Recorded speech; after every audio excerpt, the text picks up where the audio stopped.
పురస్కారాలు ఇవ్వాలని చెప్పి నిర్ణయం చేసి ఇక్కడ అందరం కూడా కలిశాం. ఈ కార్యక్రమంలో పాల్గొన్నటువంటి విజ్ఞాన్ యూనివర్సిటీ చైర్మన్ గారు, పెద్దలు గౌరవనీయులు శ్రీ లావు రత్తయ్య గారు, Vignan university vice chairman, Narasaraopet parliament సభ్యుడు, తెలుగుదేశం పార్టీ పార్లమెంటరీ లీడర్ సోదరుడు లావు శ్రీకృష్ణదేవరాయలు గారు, రైతు ఫౌండేషన్ చైర్మన్ శ్రీ వెంకటేశ్వరరావు గారు, విజ్ఞాన్ యూనివర్సిటీలో వ్యవసాయం, హార్టికల్చర్ విభాగాలకి అధిపతిగా బాధ్యతలు నిర్వహిస్తున్నటువంటి రమేష్ గారు, విజ్ఞాన్ యూనివర్సిటీ రిజిస్ట్రార్ గారు శ్రీ రావు గారు, ఈ బృహత్తరమైనటువంటి కార్యక్రమంలో భాగస్వామ్యమైనటువంటి అధ్యాపకులు, విద్యార్థులు, ముఖ్యంగా 2 రాష్ట్రాల నుంచి విచ్చేసినటువంటి అభ్యుదయ రైతు సోదరీమణులందరికీ పేరు పేరున హృదయపూర్వకమైనటువంటి నమస్కారాలు, అభినందనలు తెలియజేస్తున్నాను. యూనివర్సిటీలు అంటే పిల్లలను తీసుకురావడం, బంధించడం, డబ్బులు గుంజుకోవడం, ఈ వ్యవహారాలను మనం చూస్తున్నాం. కానీ ఫస్ట్ టైం ఒక సామాజిక స్పృహ కలిపి ఈ సమాజంలో ఉన్నటువంటి అన్ని వర్గాలని మేము చేస్తున్నటువంటి కార్యక్రమంలో భాగస్వామ్యం చేసి ఈ సమాజానికి కూడా ఉపయోగపడాలని ఒక మంచి కార్యక్రమాన్ని ఈరోజు యూనివర్సిటీ తీసుకోవడం ప్రత్యేకంగా రాష్ట్ర ప్రభుత్వం తరఫున అభినందనలు తెలియజేస్తున్నాను. రైతు రాజు, రైతు ఈ దేశానికి వెన్నుముక. మైకు పట్టుకుంటే ప్రతి ఒక్కరూ కూడా అదే మాట్లాడతాం, అదే ప్రసంగిస్తాం. కానీ ఆచరణలో ఎవరైతే కొంత భాగమైనా సరే వారి మేలు గురించి ప్రయత్నం చేస్తారో అప్పుడే రైతు రాజు అవుతున్నారని చెప్పి నేను భావిస్తున్నాను. ఈరోజు వ్యవసాయం చెయ్యడానికి చాలా మంది ఇంట్రెస్ట్ లేకుండా పోతున్నటువంటి రోజులు వస్తున్నటువంటి సందర్భంలో యూనివర్సిటీలో అటు ప్రభుత్వంలో అనునిత్యం కూడా దీని మీద పర్యవేక్షణ చేసి తక్కువ పెట్టుబడితో ఎక్కువ లాభాలు వచ్చే విధంగా ప్రోత్సహించినప్పుడే మళ్ళీ వ్యవసాయం ఈ రాష్ట్రంలో, దేశంలో, ప్రపంచంలో ముందుకెళ్తుందని భావిస్తున్నటువంటి వ్యక్తిని అని చెప్పి మీ అందరికీ తెలియజేస్తున్నాను.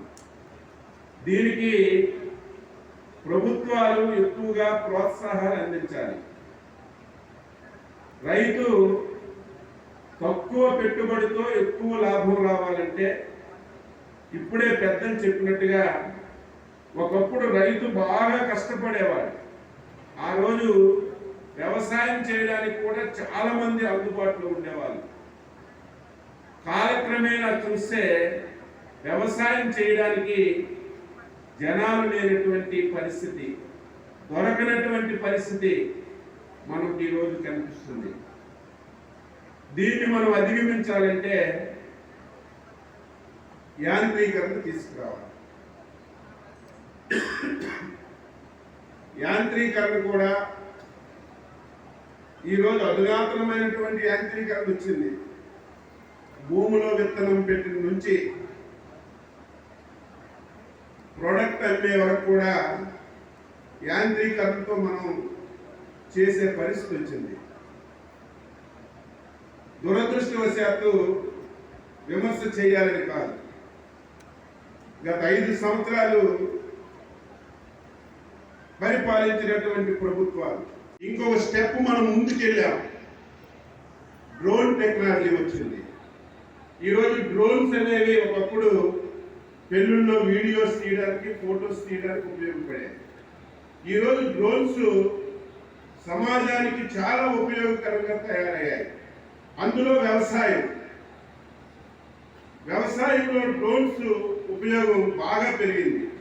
పెద్ద రత్తయ్య గారు ఇప్పుడే చెప్పారు.